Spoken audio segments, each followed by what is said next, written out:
राजीव दीक्षित भारत के एक ऐसे सामाजिक कार्यकर्ता थे जिन्होंने अपने व्याख्यानों से पूरे देश में स्वदेशी आंदोलन की अलख जगाई। इस स्वदेशी आंदोलन में उन्होंने भारत के इतिहास से लेकर विदेशी कंपनियों के लूट के बारे में बताया था कि किस तरह विदेशी कंपनियों के भारत गरीबी की ओर बढ़ता जा रहा है। राजीव दीक्षित को खुलकर बोलना पसंद था और वो किसी नेता से नहीं डरते थे। वो सदैव भारत के नेताओं की असलियत को देश की जनता तक पहुंचाते रहे हैं। राजनीतिक प्रश्नों के अलावा उन्होंने घरेलू आरोग्य पद्धतियों और स्वदेशी चिकित्सा का भी प्रसार किया, जिससे देश के लाखों लोग लाभान्वित हुए हैं। आइए आपको उसी स्वदेशी आंदोलन के प्रणेता राजीव दीक्षित की जीवनी से रूबरू करवाते हैं। राजीव दीक्षित का जन्म 30 नवंबर 1967 को उत्तर प्रदेश के अलीगढ़ जिले के नाह गांव में हुआ था। उनके पिता का नाम राधेश्याम दीक्षित और माता का नाम मिथिलेश कुमारी दीक्षित था। राजीव दीक्षित के दादाजी भारत के स्वतंत्रता संग्राम में सक्रिय थे, जिन्होंने कई स्वदेशी आंदोलनों में भाग लिया था। राजीव दीक्षित के पिताजी बीटीओ ऑफिसर थे। राजीव दीक्षित के परिवार में उनके छोटे भाई प्रदीप दीक्षित और बहन लता शर्मा है। राजीव दीक्षित ने अपना बचपन गाँव नाह में ही बिताया था, जहाँ से उन्होंने प्राथमिक शिक्षा ली थी। उन्होंने अपने एक व्याख्यान में अपने गाँव के बारे में बताया था कि उनके गाँव में अभी तक बिजली और रोड नहीं है, जिसके कारण उन्हें गाँव से 5.6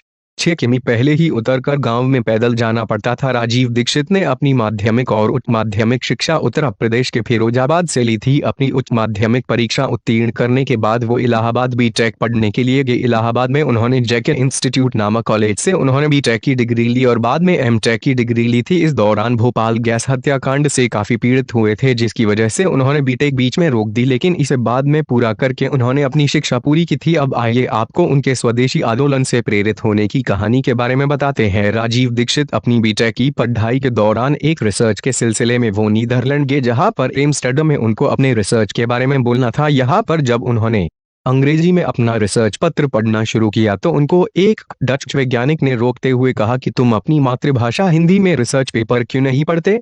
इस पर राजीव दीक्षित ने जवाब दिया, अगर मैं हिंदी में रिसर्च पेपर पढ़ूंगा तो यहाँ पर किसी को समझ में नहीं आएगा। उस डच वैज्ञानिक ने कहा, हमारी समझने या न समझने की चिंता आप क्यों करते हैं, और आपसे पहले आए हुए कई वैज्ञानिकों ने अपनी मातृभाषा में रिसर्च पेपर पढ़ा था, जबकि वो भी चाहते तो अंग्रेजी में पढ़ सकते थे। इसके अलावा यहाँ पर भाषा अनुवाद की सुविधा उपलब्ध है, जिससे आपकी बात लोगों तक पहुँच जाएगी। इसके बाद से राजीव दीक्षित को अपनी मातृभाषा के महत्व की समझ आई कि जब तक आप अपने मौलिक शोध के बारे में अपनी मातृभाषा में नहीं बोलेंगे तब तक आपको कोई नहीं समझ पाएगा। इसके बाद उन्होंने गहन चिंतन किया और हिंदी पर अपनी पकड़ बनाना शुरू किया, क्योंकि बचपन से अंग्रेजी विद्यालयों में पढ़ने की वजह से उनकी आदत अंग्रेजी भाषा की बनी हुई थी। वहीं पर उन्होंने अन्य देशों एक वैज्ञानिकों से उनकी शिक्षा पद्धति के बारे में प्रश्न किया तो उन्होंने बताया कि उनकी शिक्षा पद्धति उनकी मातृभाषा में होती है। तब राजीव दीक्षित ने सोचा कि अगर दूसरे सभी देश अपनी मातृभाषा में उच्च शिक्षा लेते हैं तो भारत में शिक्षा पद्धति का अंग्रेजीकरण क्यों है और इसका निदान कैसे किया जाए। इसके बाद वो भारत की शिक्षा पद्धति की खोज में लगे। अब जब वो नीदरलैंड से भारत लौटे तो उन्होंने अपने जीवन का एक ही लक्ष्य बनाया कि भारत को विदेशी कंपनियों की लूट से भारत को आजाद करना है। इसके लिए उन्होंने भारत में आकर आजादी बचाओ आंदोलन की शुरुआत की। सन 1991 में अपने कुछ साथियों के साथ मिलकर उन्होंने इस आंदोलन की शुरुआत की थी। वैसे तो इस आजादी बचाओ आंदोलन की जड़ें तो 1984 के भोपाल गैस हत्याकांड से ही शुरू हो गई थी, जिसमें यूनियन कार्बाइड की वजह से कई लोगों की जान गई थी। उस समय इस आंदोलन का उद्देश्य भोपाल गैस हत्याकांड की दोषी अमेरिकी कंपनी यूनियन कार्बाइड को देश से भगाना था। इस कंपनी को उस समय जब भारत सरकार ने माफ कर दिया तब इसको देश से बाहर निकालने के लिए इस अभियान की शुरुआत की गई थी। इस अभियान ने राजीव दीक्षित और उनके साथी सफल रहे और उस कंपनी को देश छोड़कर भागना पड़ा था। इसके बाद उन्होंने कारगिल, ड्यूपॉन्ट जैसी बड़ी कंपनियों को इस देश से भगाया था। इसके बाद 1991 में उन्होंने डंकल प्रस्ताव के विरोध में कई व्याख्यान और जनवरी रैलियां की थी, क्योंकि इस प्रस्ताव के तहत अनेकों विदेशी कंपनियों को भारत में व्यापार करने की अनुमति मिलने वाली थी। जब इस डंकल प्रस्ताव का अध्यक्ष आर्थर डंकल भारत आया तो एयरपोर्ट पर ही राजीव दीक्षित और उनके साथियों ने डंकल के साथ मारपीट की थी, जिसकी वजह से उन्हें तिहाड़ जेल जाना पड़ा था। जब वो तिहाड़ जेल में गए थे उस समय तिहाड़ जेल की पुलिस अधीक्षक किरण बेदी थी। वहां पर जेल में रहते हुए उन्होंने बॉडी मार्क चेक करवाने के लिए कपड़े उतरवाने के नियम का विरोध किया था। अब उन्होंने इस नियम के विरोध में किरण बेदी से इस नियम के नियमावली प्रपत्र को पढ़ने की बात कही। किरण बेदी ने बड़ी मुश्किल से उस नियमावली पत्र को राजीव दीक्षित तक पहुंचाया। ये नियमावली पत्र 1860 का बना हुआ था, जिसमें साफ लिखा हुआ था कि इस नियम का उपयोग अंग्रेज भारतीयों का अपमान करने के लिए करते थे। उस समय अंग्रेजों का उद्देश्य कैदी की जांच करने से ज्यादा अपमान करना था, ताकि वो ज्यादा विरोध न करे। इस पत्र को पढ़कर उनके मन में अंग्रेजों के नियमों को अब तक अपनाए जाने पर अफसोस हुआ था और इस पर उन्होंने जेल से छूटने के बाद रिसर्च किया था। राजीव दीक्षित के जीवन में एक नया मोड़ आया जब उनकी मुलाकात इतिहासकार और लेखक प्रोफेसर धर्मपाल से हुई। तो पिछले कई वर्षों से यूरोप में अध्यापक थे, अब राजीव दीक्षित ने उनके सानिध्य में रहकर अंग्रेजों के समय के ऐतिहासिक दस्तावेजों का उन्होंने अध्ययन किया और उन दस्तावेजों के आधार पर देश को जागृत करने का प्रण लिया। ये दस्तावेज धर्मपाल जी ने इंग्लैंड के पुस्तकालय से बड़ी मुश्किल से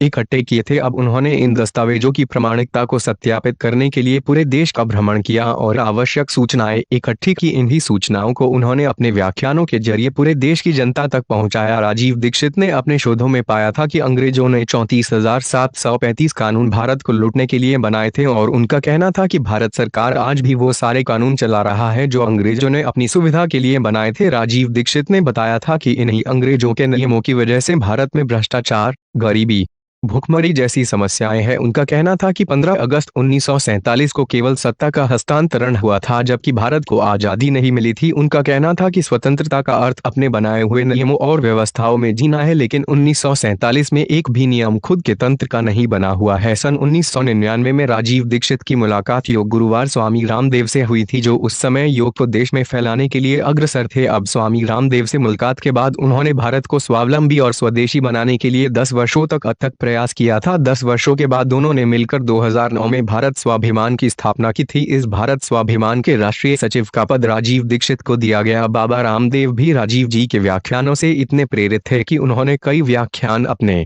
पतंजलि योगपीठ में करवाए ताकि उनकी बात टीवी के माध्यम से पूरे देश की जनता तक पहुंचे। 1 अप्रैल 2009 को भारत स्वाभिमान का उद्घाटन हुआ था, जिसे आस्था टीवी चैनल पर सीधा प्रसारित किया गया था। यहीं से उनकी लोकप्रियता चरम सीमा पर पहुंच गई थी और देश के करोड़ों लोग उनके व्याख्यान सुनने लगे। उनके व्याख्यान इतनी सरल भाषा में होते थे जिनको समझना बड़ा आसान था। उनके व्याख्यानों से देश के लोगों को भारत का वास्तविक इतिहास और स्वदेशी की महत्ता का पता चला था। उन्होंने इस भारत स्वाभिमान के तहत कई विदेशी कंपनियों का खुलासा किया था जो भारत को अनेक वर्षों से लूट रही है। उनको राजनीतिक पार्टियों से भी आपत्ति थी और उन पर खुलकर प्रहार करते थे। इसी के साथ उन्होंने अंग्रेजी शिक्षा पद्धति, देश के संविधान, कानून प्रणाली जैसे कई मुद्दों पर तथ्यों के साथ अपने व्याख्यान दिए थे। राजीव दीक्षित पूरे देश में अपने भारत स्वाभिमान अभियान का प्रसार कर रहे थे। इन्हीं व्याख्यानों के दौरान वो 26 नवंबर 2010 को छत्तीसगढ़ के रायगढ़ जिले में गए थे। यहाँ पर उन्होंने 2 जनसभाओं को संबोधित किया था। उसके अगले दिन वो जांजगीर जिले में व्याख्यान देने गए, जहाँ पर भी उन्होंने 2 विशाल जनसभाएं की थी। इसके 28 नवम्बर को बिलासपुर और 29 नवम्बर को दुर्ग जिले में पहुंचे थे। अब दुर्ग में अपने व्याख्यान देने के लिए बेमेतरा तहसील से वो रवाना हुए। वहाँ पर रास्ते में ही उन्हें पसीना आने लगा था। उनके साथ जा रहे आचार्य दयासागर ने उनसे तबीयत पूछी तो उन्होंने बताया था कि उन्हें शायद गैस की शिकायत है, इसलिए आचार्य दयासागर उनको अपने दुर्ग वाले आश्रम में लेकर गए। आश्रम में आकर वो सीधा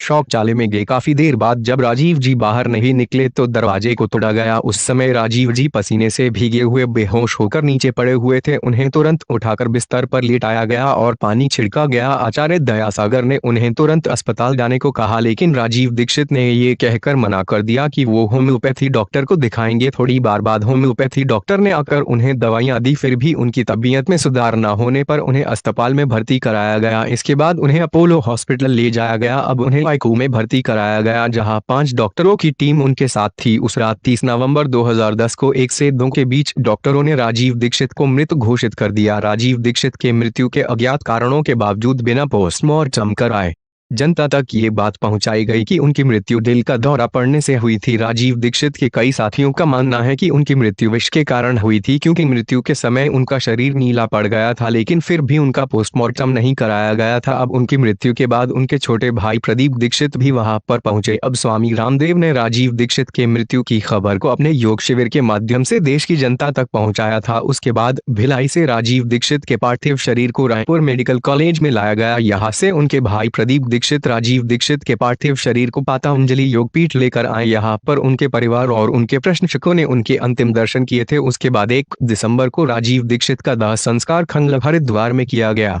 राजीव दीक्षित की मृत्यु के बाद उनके चाहने वालों ने राजीव दीक्षित के पोस्टमार्टम न किए जाने पर विरोध प्रकट किया था, क्योंकि उनका मानना था कि आयुर्वेद को इतना करीब से जानने वाले को दिल का दौरान कैसे पड़ सकता है, जबकि वो वर्षों से दिल के दौरे के लक्षण और उपाय बता रहे थे। उनके प्रशंसक इस घटना के पीछे किसी अज्ञात ताकत का हाथ बता रहे थे जिसका पता नहीं चल सका और उनकी मृत्यु हमेशा के लिए एक रहस्य बन गई। इस तरह राजीव दीक्षित ने केवल देश के लिए अपनी जान कुर्बान कर दी और उन्हें वर्तमान भारत का राष्ट्रभक्त कहा जाता है। मित्रों, राजीव दीक्षित भले ही इस दुनिया में नहीं रहे, लेकिन आप उनके व्याख्यानों से देश को विकास के मार्ग पर ले जा सकते हैं। स्वदेशी आंदोलन और भारत स्वाभिमान के सभी सदस्यों सहित मेरा यह विनम्र अनुरोध है कि आप राजीव दीक्षित के स्वदेशी आंदोलन अभियान को आगे ले जाएं और देश में भारत स्वाभिमान की अलख जगाएं। मैंने भी बचपन में एक बार उनका व्याख्यान सुना था जब वो हमारे विद्यालय में व्याख्यान देने आए थे। उस समय उन्होंने पेप्सी और कोका कोला जैसी सॉफ्ट ड्रिंक्स के बुरे प्रभाव के बारे में बताया, जो आज भी मुझे याद है। तभी से मैंने न केवल सॉफ्ट ड्रिंक का त्याग बल्कि स्वदेशी वस्तुओं का उपयोग भी शुरू किया। मैंने भी अपने पुराने लेखों में स्वदेशी वस्तुओं के उपयोग और विदेशी कंपनियों की लूट पर लेख लिखा था। आप भी केवल स्वदेशी वस्तुएं अपनाकर उनका सपना साकार कर सकते हैं। राजीव जी दीक्षित को शत शत नमन। जय हिंद, जय भारत।